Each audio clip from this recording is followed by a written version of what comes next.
तो वर्तमान में सबसे मान्य मत ये है कि सिंधु घाटी सभ्यता के नगरों का विकास बाहर से आए हुए लोगों के द्वारा नहीं किया गया, ना तो मेसोपोटामिया से आए हुए लोगों के द्वारा, न आर्यों के द्वारा, न द्रविड़ों के द्वारा,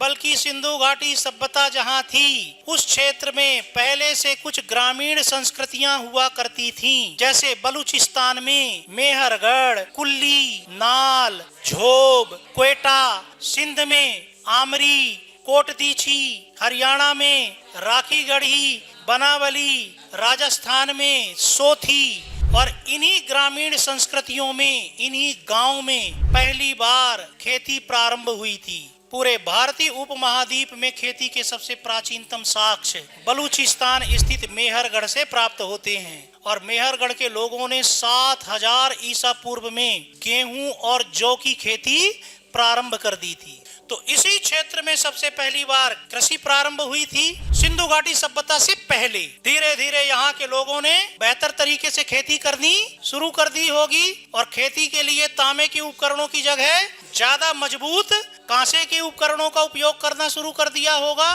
कृषि उत्पादन बढ़ा होगा। बढ़े हुए अनाज को ही सुरक्षित रखने के लिए इन्होंने मृदभांडों का और आगे चल करके अन्नागारों का निर्माण किया होगा। और यहाँ रहने वाली घुमंतू जनजातियों के कारण यहाँ के लोगों का विदेशों से संपर्क स्थापित हुआ होगा, जिससे यहाँ के लोग अनाज का व्यापार विदेशों में करने लगे होंगे मेसोपोटामिया और मिस्र के साथ, जिससे यहाँ के गांव के लोगों में आर्थिक समृद्धि आई होगी, उनका जीवन स्तर सुधरा होगा, और इन्हीं गांव का विकास धीरे धीरे धीरे